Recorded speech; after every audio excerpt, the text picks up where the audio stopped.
Hello, welcome everyone to Carth's Lair, or as I call it, Carth's Spell. Now, I want to talk in this video a bit about the entourages, the groups, the cliques that everyone has, and everyone had, and everyone still has probably to this day.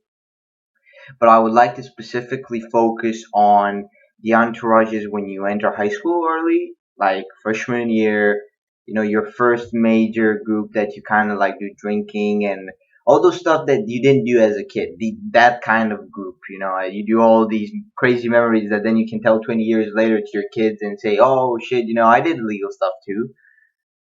So, what about them?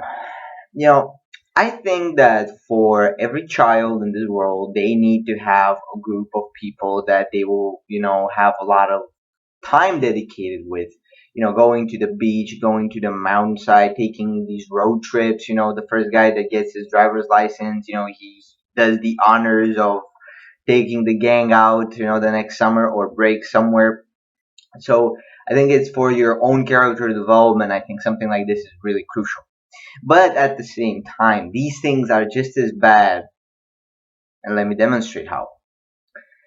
Me, myself, when I entered high school, I was going through a pretty tough time because in grade school or middle school, I was very different. I was very childish. I had an environment that was not very aggressive. I had a few problems and a few bullies and a few situations, but there was, the majority of the class agree with me. And when you don't realize how important that is until like they don't give a shit about you or they turn or their backs on you or something like that. Because after that, I entered high school, and as I said, I was really childish. I still didn't knew really how to talk with people. I was just really trying to find my niche, my thing. So then I entered this high school that was pretty good. I had to be not the best. I would compare it like not an A student, but I had to be a B plus student to get in this. So I was feeling pretty proud about myself. The problem was that in the classroom there were these guys that I don't mean to be racist, and I'm not. I'm Romanian, and I can talk about this, but there were gypsy kids in the classroom, and they're infamous for picking on people or wanting to be the center of attention. And there was basically this one guy that was everything that I said, plus the biggest class clown that I've seen in my life. Like the good thing about it was that he wasn't only picking on someone; he was just doing it with everyone, just for some comic relief, some cheap laughs. Haha! Oh, the girls to laugh and see that he has such a good sense of humor and such a big heart. Um, but I wasn't the one that was laughing in that situation. I was the one that I was down on this. They even gave me a nickname, which is Elvis. How does this even come? I don't even knew who Elvis was back then, first of all. Second of all, I don't even know if they knew that. And third of all, they only picked that because my name is Edward and it starts with an E. And they were like, ha, it's close enough. Two E's, Elvis, we can make fun of that. And because of this, I had to rely on a group. The classroom was against me. I had this uncomfortable feeling. It really sucks when you're in the middle of a joke and you have to suffer. So time passes, ninth grade goes away. I meet certain people. I switch between some groups, but I was never having a permanent place. And then in the 10th grade, I found two people that I would hang out with for the next 2 years of my life, and we just hooked up. And for the next 2 years, when high school until high school ended, we always chilled. These are the people that I smoked the first time with, the first time that I had a blackout from alcohol, the first time that I was, on New Year's Eve, I was the host for the first time in my life to a party at my own place. Of course, yeah, host. And they were there too, and they were there next year again when I did the same thing. So we had this emotional bond that we made over the years. So these are the good things. But what are the bad things?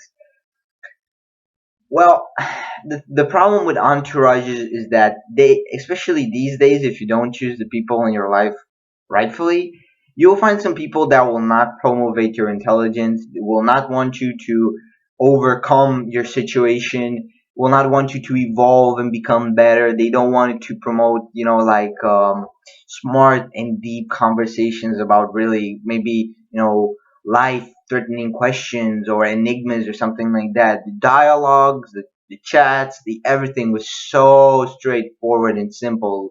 Like we wouldn't even discuss smart things. We would be like talking in the simplest terms ever. No one learned anything except probably how to roll or where's the cheapest beer to buy at the shop. Like it was degrading at one point because and you never see this because you try to integrate in with some people and it's really hard to push your beliefs into them, especially because back then I wasn't really motivated about really studying or stuff like that, so it never interested me. I kind of took the mediocrity that they offered and I kind of hugged it in my arms and made it warm and I got comfortable with it and I kept it there for a long period of time.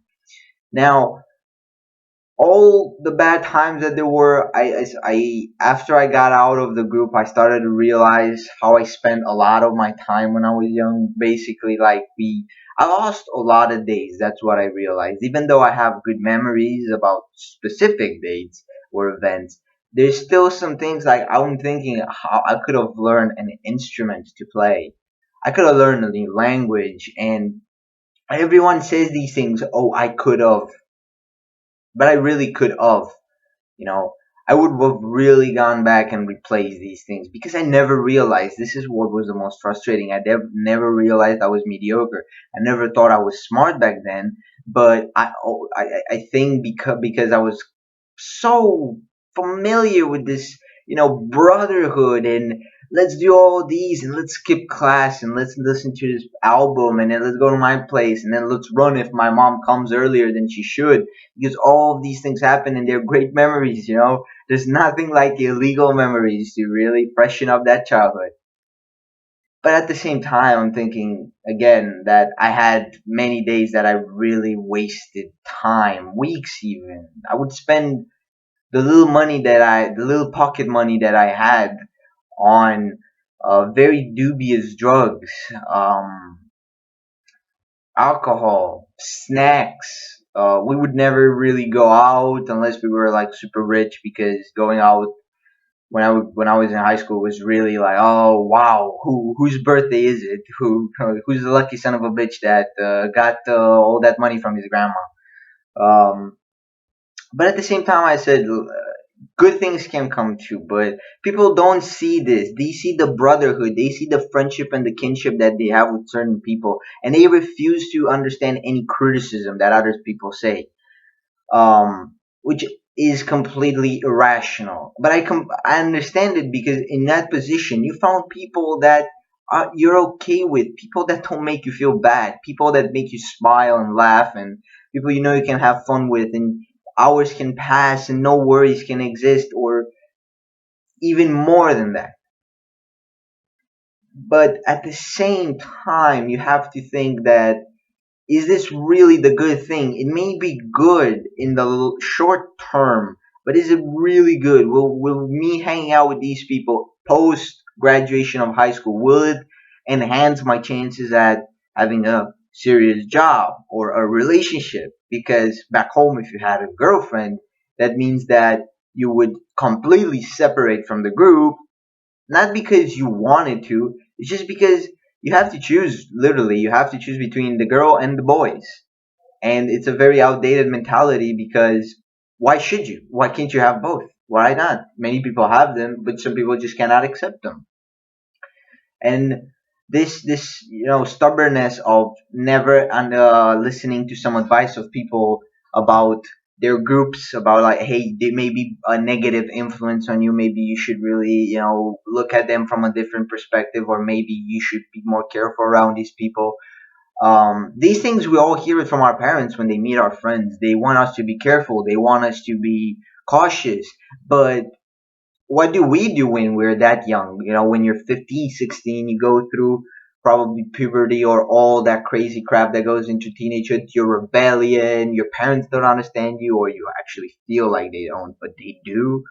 Uh, it's a really crazy period, and the entourage is really the only thing that is there to make it a bit sweeter. You know, they are the people that will always understand your problems. They are the people that you will actually tell them your problem instead of telling it to your parents, because that's what I did. My entourage was my family. They knew what happened in my life. They knew if I had a bad day. They knew all these stuff. My parents really. I would come home. Um, I would say hello to my dad. My mom, I need to call her every once in a while because my parents are divorced. But for example, I was living with my dad. I would come back home after a day of disappearing. I would say hello, lock myself in my room, stay there for 2 hours because I'm tired. Then they would go to sleep because it would be too late. So I lost also a big chunk of my relationship with my dad. And I only realized that when I started coming abroad, when I moved abroad, and I realized when you're alone, all these thoughts, start haunting you back, and you kind of makes ends meet about it, and you're like, oh, I really wish I would have spent more time, or I would have done that, or I would have rectified that. But the past is the past. Present is what is important. But people need to be careful with entourages, and I don't mean just by the obvious thing that people say, oh, they do drugs, or they will lead to substance abuse, or felonies. These already are the extremes, but the small things that no one even notices unless you pass through them is things like this. When your entourage kind of replace your family with your friends, and they may never understand you, but you may feel like their advice is solid enough so that you can take a decision based on their judgment, and they're not better than you if you look at the whole group, because in this kind of a group there's never someone that's smart and does this. Back home, at least, that never happened. There was always people that were average or lower than average that were doing this. People that were smart, they wouldn't hang out. Like, you had to be 17 or 18 to go out. Like, most of the nerd chicks and the nerd guys had to be 17 or 18 to go out and stuff like that. Which, you're like, yeah, it's really conservative and you keep your child indoors so long, but at least he gets a good influence, right? At least it's better than to end up with some addiction, or having the risk of getting exmatriculated from high school or whatever the random stuff happens. I'm sure in America, for example, stuff is even more extreme. This is just from my perspective of back home. I never saw someone expelled, even though we all deserve it. We all deserve it because we have this rule that if you skip 40 hours of class after the 11th grade, you get expelled. Tough shit. I had in the 12th grade, I think it was 49 in the second semester. Yeah, 49, and then in like last year I had, like, in the 11th grade actually I had like 100 combined both semesters. So it's like just a funny threat, to make you stay in that bench and do the machine. Please the system. You have to please the system, oil the machine. Um, but yeah, people really need to be more careful. So I hope you enjoyed this little ramble about entourages. Deuces.